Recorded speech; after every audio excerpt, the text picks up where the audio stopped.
Hay palabras que nos dan alegría y hay palabras que nos hacen reflexionar, pero también existen palabras que nos incomodan, no porque sean duras, sino porque son verdaderas. El Salvador no vino únicamente a consolar corazones heridos, vino a revelar el reino de Dios. Y toda revelación, cuando es auténtica, nos confronta.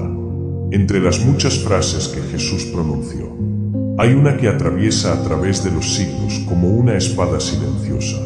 No grita, no amenaza, simplemente desnuda el alma. No todo el que me dice, Señor, Señor, entrará en el reino de los cielos, sino el que hace la voluntad de mi Padre que está en los cielos. Mateo 7:21. Estas palabras no fueron dichas a paganos, ni a incrédulos, ni a quienes rechazaban a Dios. Fueron dichas a los propios creyentes, a gente que oraba, que conocía las Escrituras, que pronunciaban el nombre de Dios con autoridad. Y ahí comienza la incomodidad, porque en Mateo 7:21, Jesús no está hablando a los adoradores de lo mundano, nos está hablando a nosotros, su rebaño.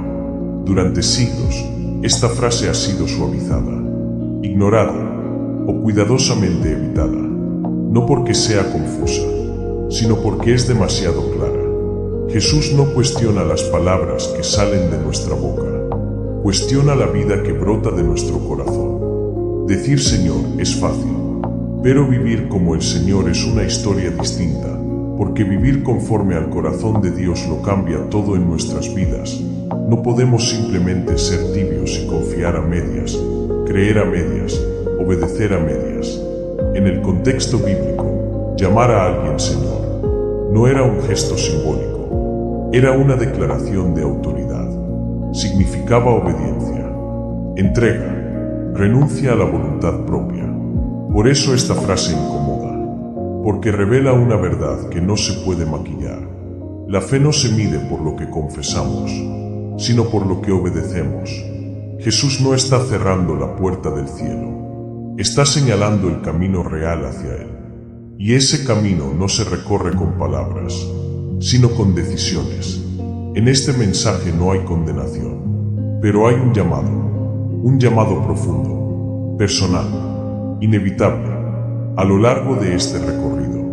No hablaremos desde la superioridad, sino desde la honestidad y la humildad, porque todos, en algún momento, hemos dicho Señor, sin preguntarnos si realmente estábamos dispuestos a hacer su voluntad. Este mensaje no busca señalar errores, ni juzgar, sino despertar conciencias. No busca producir miedo, sino verdad, porque solo la verdad, cuando es recibida con humildad, tiene el poder de transformar nuestras vidas. Y todo puede comenzar aquí, con una frase que incomoda, pero que también es una frase que nos puede salvar. Decir Señor parece un acto de fe, pero Jesús nos revela que puede ser también un acto vacío. En la cultura judía del tiempo de Cristo, repetir un nombre 2 veces, Señor, Señor, no era casual, era una forma de reverencia, de cercanía, de intimidad. No es el grito de un desconocido, es la voz de alguien que demuestra un profundo respeto. Y aún así, Jesús nos dice que eso no basta. Aquí nace una de las verdades más incómodas del cristianismo. Se puede hablar el lenguaje de la fe sin vivir una vida dedicada a la fe. Se pueden cantar himnos con labios sinceros, pero con un corazón dividido. Se puede levantar las manos al cielo en señal de adoración y seguir caminando en desobediencia. Jesús no está rechazando la adoración. Está desenmascarando las dudas y las mentiras, porque el problema nunca ha sido llamar a Jesús Señor, sino vivir como si uno mismo lo fuera. En el corazón humano existe una tendencia peligrosa, querer los beneficios del reino, sin someternos al rey.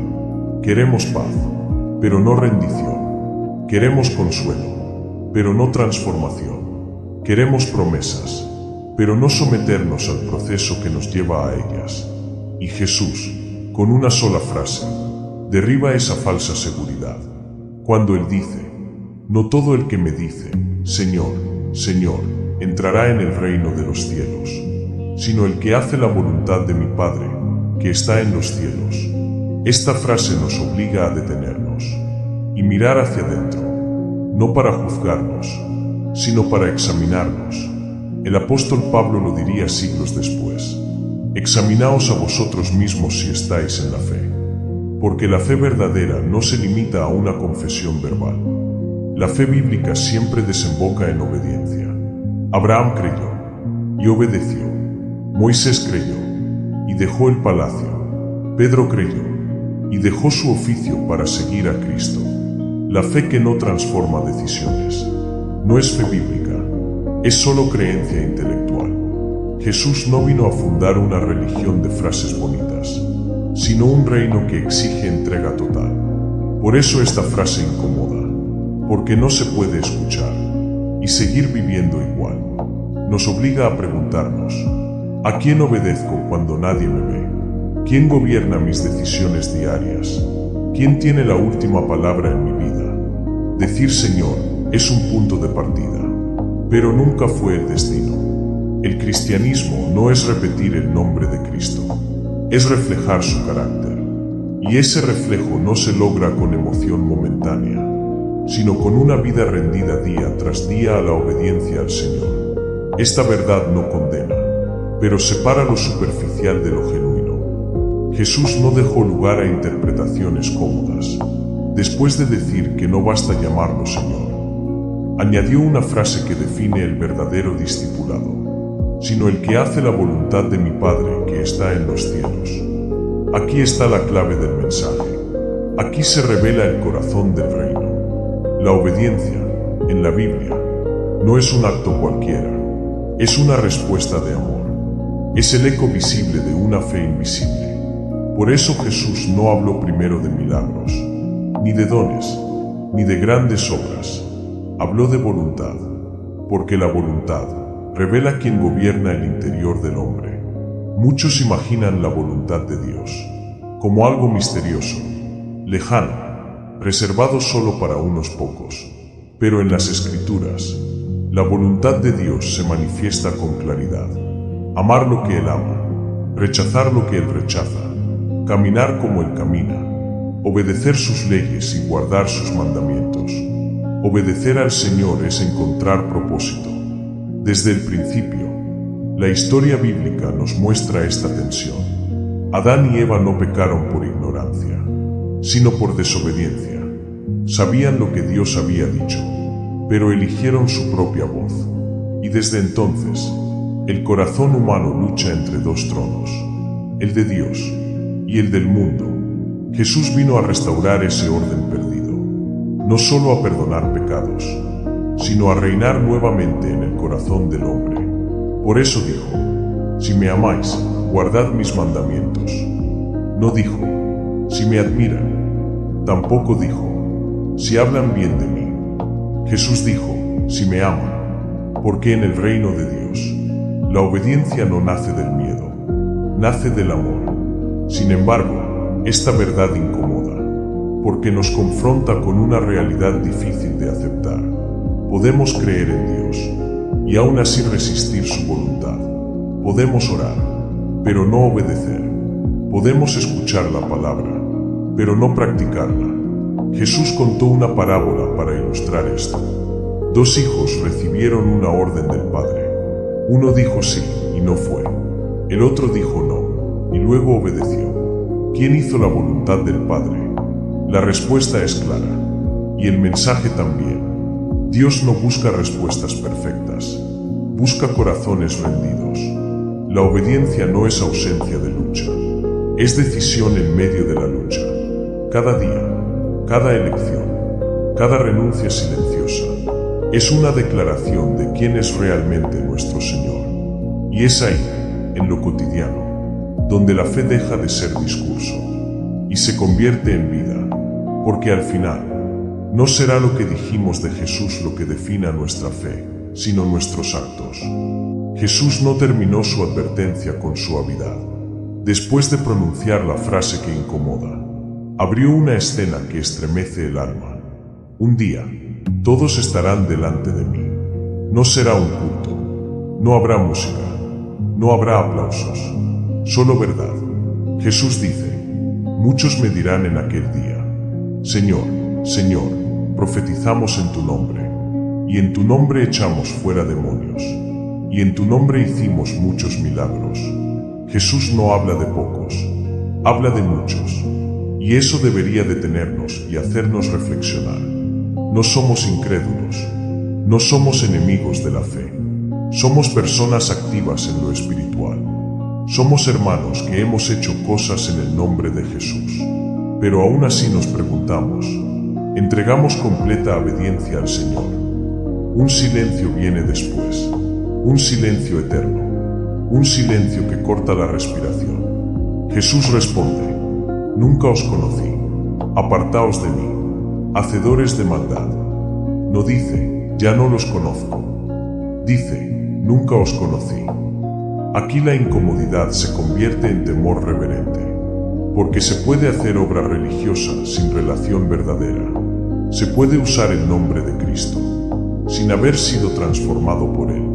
El drama no está en lo que hicieron, está en lo que no fueron. Nunca conocidos, nunca rendidos, nunca sometidos.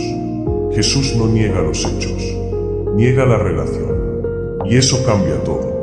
Este pasaje no fue pronunciado para producir pánico, sino para despertar a los que viven engañados, porque el autoengaño espiritual es uno de los peligros más grandes del alma. Creer que estamos bien con Dios, cuando en realidad hemos aprendido a esconder nuestro corazón detrás de actividades religiosas. Jesús no se impresiona por dones, ni por títulos, ni por las posesiones que tenemos.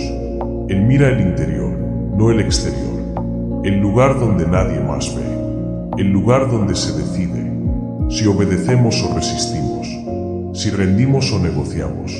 El drama de este pasaje no es el rechazo final, sino la sorpresa de los rechazados.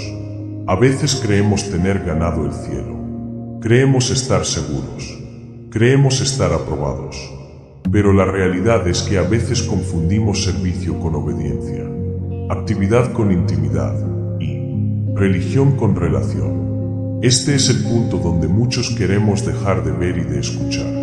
Queremos cambiar de tema, mirar hacia otro lado. Pero este es también el punto donde el Espíritu Santo llama más fuerte, no para condenar, sino para rescatar antes de que sea tarde. Porque aún hoy, mientras hay aliento, mientras hay tiempo, esta advertencia puede convertirse en salvación. La pregunta no es, ¿qué hacemos para Dios? La pregunta es, ¿quiénes somos delante de Él? Y esa pregunta no admite respuestas ensayadas. Hay un peligro más grande que la duda, más peligroso que el pecado visible, más engañoso que la incredulidad abierta. Es la fe que se disfraza.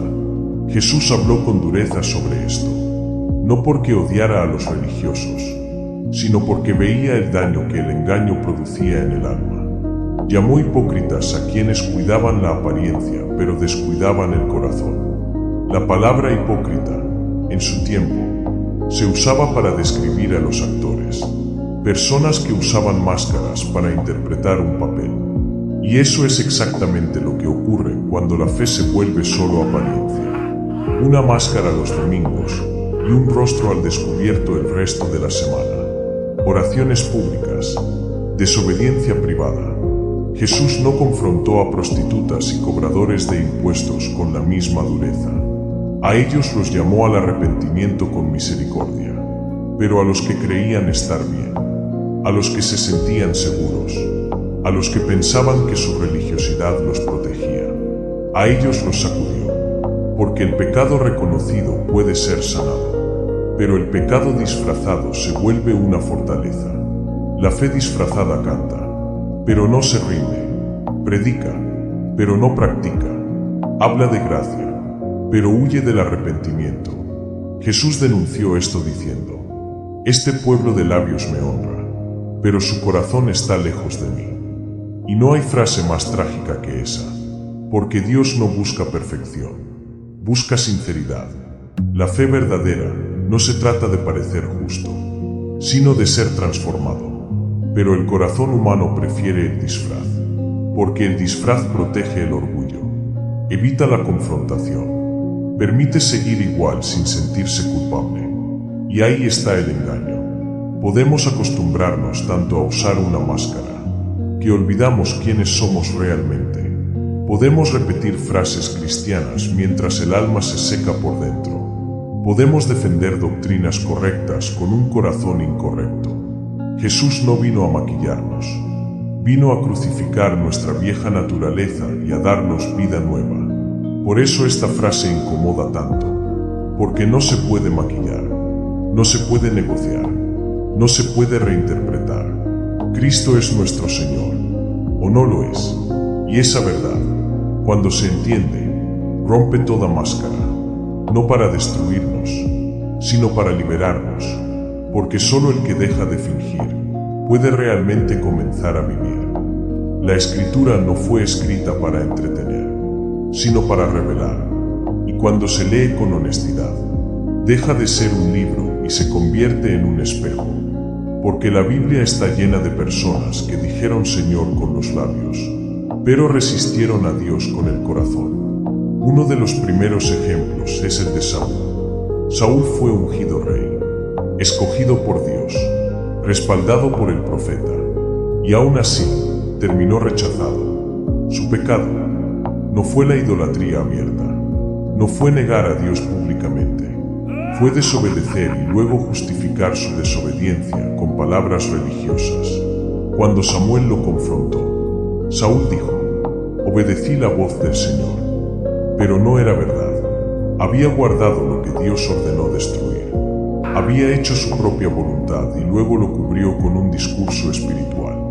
Y Samuel respondió con una frase que atraviesa toda la Escritura: se complace el Señor tanto en los holocaustos y sacrificios como en que se obedezca a las palabras del Señor. Ciertamente, obedecer es mejor que sacrificar.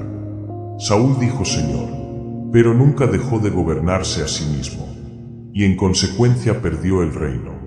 Otro ejemplo es Judas. Judas caminó con Jesús, escuchó sus enseñanzas, vio milagros con sus propios ojos, llamó a Jesús Maestro, pero nunca le entregó el corazón. Siguió a Cristo físicamente, pero su lealtad estaba dividida, y al final, por 30 monedas, entregó al que decía seguir.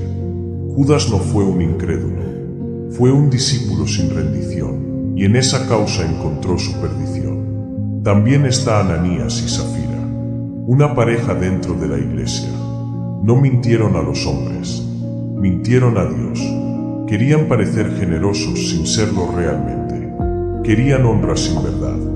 Y la Escritura dice que su pecado no fue dar menos, sino fingir, porque en el reino de Dios, la apariencia es traición. Jesús habló de fariseos, que limpiaban el exterior del vaso, mientras el interior estaba lleno de corrupción. Y lo más inquietante es esto: ellos no se veían mal a sí mismos, creían estar bien. Ese es el verdadero peligro de la frase que incomoda. No confronta al rebelde declarado, confronta al rebelde oculto, a los que aprendieron el lenguaje correcto, las frases correctas, las posturas correctas, pero que nunca dejaron que Dios gobernara realmente en sus corazones. La Biblia no nos muestra estas historias para juzgar a otros, sino para advertirnos, porque lo mismo que ocurrió con ellos puede ocurrir hoy. Podemos estar cerca de lo sagrado y muy lejos de Dios. Podemos conocer su nombre y desconocer su voz. Y Jesús, en su amor, nos detiene antes del final y nos pregunta: ¿me sigues o solo me acompañas? Hay un momento en el Evangelio donde Jesús deja de atraer multitudes y comienza a perderlas, no porque su mensaje fuera falso, sino porque era demasiado verdadero. Un hombre se le acercó corriendo. No era un rebelde, no era un incrédulo, era alguien moralmente correcto, respetado, religioso. La Biblia lo menciona como el joven rico. Se arrodilló delante de Jesús y preguntó: Maestro bueno, ¿qué debo hacer para heredar la vida eterna? Era la pregunta correcta, pero la respuesta lo desarmó. Jesús le habló de los mandamientos, y el joven respondió con seguridad: todo esto lo he guardado desde mi juventud. No era mentira, era un buen hombre, pero no un hombre rendido al Señor. Entonces el texto sagrado dice algo que muchos pasan por alto. Jesús lo miró y lo amó, y desde ese amor pronunció la frase que lo incomodó: una cosa te falta, no 10, no muchas, una. Vende todo lo que tienes, dalo a los pobres, y sígueme. El problema no era el dinero, era el trono del corazón. La Escritura dice que el joven se fue triste. No discutió, no insultó, no rechazó a Jesús con palabras. Simplemente no pudo soltar lo que amaba más. Y ahí está el dilema dentro del discipulado. ¿Por qué seguir a Jesús? No es añadirlo a nuestra vida, es permitirle redefinirla. Jesús nunca rebajó el costo que implicaba seguirlo. Dijo: el que quiera venir en pos de mí, niéguese a sí mismo, tome su cruz y sígame. No habló de comodidades, habló de seguirlo por decisión propia, a sabiendas de todo aquello que debían de soltar. Muchos quieren un Cristo que salve, pero no que gobierne, un Cristo que perdone, pero no que confronte, un Cristo que acompañe, pero no que exija. Pero ese no es el Cristo bíblico. El Cristo real mira al corazón y señala aquello que compite con él. Para algunos es el dinero, para otros es el orgullo, el control, el pecado oculto, la reputación, el miedo. Jesús no señala para humillar, señala para liberar. Pero no todos están dispuestos a pagar el costo de seguir de corazón a Jesús. Y aquí la frase vuelve a resonar: no todo el que me dice, Señor, Señor, entrará en el reino de los cielos. Porque decir Señor sin soltar el ídolo es solo un sonido vacío. El joven rico se fue triste porque prefirió la seguridad temporal a la vida eterna. Y la pregunta queda suspendida en el aire, mirándonos de frente: ¿qué cosa no estamos dispuestos a entregar?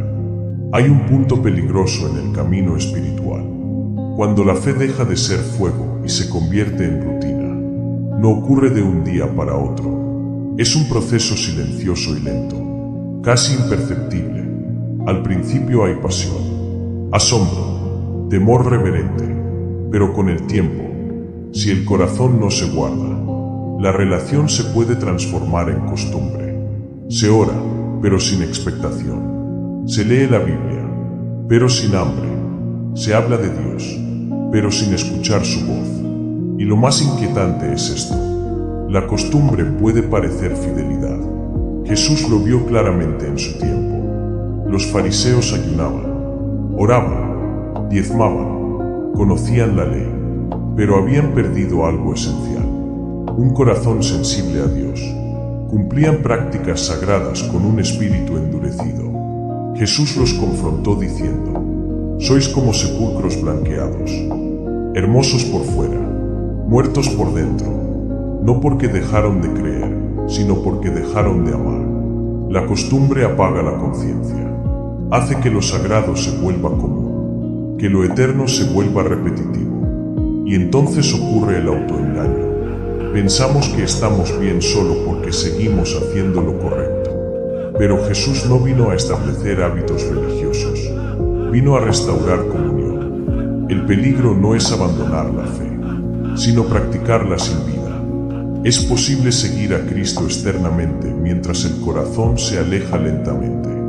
Por eso Apocalipsis registra una advertencia que resuena hasta hoy: has dejado tu primer amor. No dice dejaste de creer, dice dejaste de amar. Y cuando el amor se enfría, la obediencia se vuelve hipocresía, la fe se vuelve discurso, y la frase Señor, Señor pierde su peso. Jesús no busca repetición, busca relación viva, no busca costumbre, busca corazón.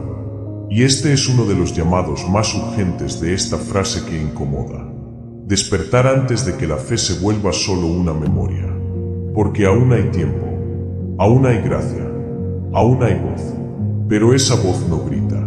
susurra, y solo el que se detiene y vuelve a escuchar puede responder de verdad. Hay una verdad que atraviesa toda la Escritura. Dios siempre habla. Antes de cerrar una puerta, antes del diluvio, hubo advertencia. Antes del exilio, hubo profetas. Antes de la cruz, hubo lágrimas. Y antes del juicio final, hay gracia. La frase de Jesús que incomoda no fue pronunciada como sentencia inmediata, sino como último llamado, un llamado envuelto en misericordia. Porque si Jesús quiso advertir, es porque todavía había tiempo para volver. Dios no disfruta confrontar, pero ama demasiado como para guardar silencio. A lo largo de los evangelios, Jesús llamó una y otra vez al corazón humano. Venid a mí, sígueme. Arrepiéntanse, permanezcan en mí. No eran órdenes frías, eran invitaciones cargadas de amor. La incomodidad de esta frase no nace del rechazo, sino de la oportunidad, porque solo el que escucha la advertencia puede evitar la caída. Jesús no está buscando seguidores perfectos, sino corazones despiertos, personas que se atrevan a detenerse y a escuchar con honestidad lo que el Espíritu está diciendo. Hay un momento decisivo en la vida de todo creyente, cuando deja de compararse con otros y se mira a la luz de Dios, cuando deja de justificar y comienza a rendirse, cuando deja de decir Señor, Señor, y comienza a vivir. Ese momento no siempre es ruidoso, a veces llega en silencio, en una noche larga, en una oración quebrada, en una verdad que duele pero libera. La Biblia dice: si oyereis hoy su voz, no endurezcáis vuestros corazones. No mañana, no cuando sea más cómodo, hoy, porque el mayor engaño espiritual no es negar a Dios, sino postergar la respuesta, creer que siempre habrá tiempo, que mañana será mejor, que después cambiaré, pero la voz de Dios siempre llama en presente. Hoy es el día, hoy es el momento, hoy es la oportunidad. La frase de Jesús que incomoda no busca cerrar el cielo, sino abrir los ojos. No busca alejarnos de Cristo, sino llevarnos más cerca que nunca. Y ahora, al acercarnos al final de este recorrido, queda una sola cosa por hacer: detenernos, escuchar y responder, porque el reino de Dios no se hereda por palabras, sino por un corazón que decide rendirse de verdad. Al final de todo, no quedarán las palabras, no quedarán los títulos, no quedarán las apariencias, solo quedará la verdad de un corazón delante de su Creador. La frase de Jesús que incomoda no fue pronunciada para alejarnos, sino para despertarnos, porque aún hoy, Jesús sigue mirando a los ojos como lo hizo con el joven rico, como lo hizo con Pedro, como lo hace contigo y conmigo, y sigue preguntando, no con dureza, sino con amor: ¿soy realmente tu Señor o solo alguien a quien nombras? La fe verdadera no es perfecta, tropieza, llora, lucha, pero no finge. Es una fe que se arrodilla cuando todo falla, que se levanta cuando es corregida, que vuelve cuando se ha alejado. Jesús no busca seguidores impecables, busca corazones honestos, porque un corazón sincero, aunque herido, aunque cansado, aunque débil, puede ser transformado. Y esa transformación no comienza con grandes promesas, sino con una decisión sencilla y profunda: rendir el corazón, no mañana, no cuando todo esté en orden, hoy. Tal vez este mensaje te incomodó, y si lo hizo, no lo ignores. La incomodidad espiritual es señal de que Dios está hablando. Este no es un llamado a la culpa, sino a la vida, a dejar de vivir una fe heredada y comenzar una fe personal, a dejar de repetir palabras y empezar a caminar con Dios, a pasar de decir Señor, Señor, a vivir y decir hágase tu voluntad. Y ahora, antes de cerrar con el video, permíteme invitarte a algo más profundo que un simple me gusta o compartir. Detente un momento y pregúntate con honestidad: ¿Qué área de mi vida aún no le he rendido a Dios? Si este mensaje habló a tu corazón, escríbelo en los comentarios, no como exhibición, sino como un acto de fe. Y si deseas comenzar de nuevo, escribe una oración sencilla. Señor, quiero que mi fe sea verdadera, que este no sea solo el final de un video, sino el inicio de una vida transformada. Porque cuando Jesús deja de ser solo un nombre y se convierte en Señor de verdad, su frase deja de incomodar, la fe se vuelve verdadera y comienza a dar vida.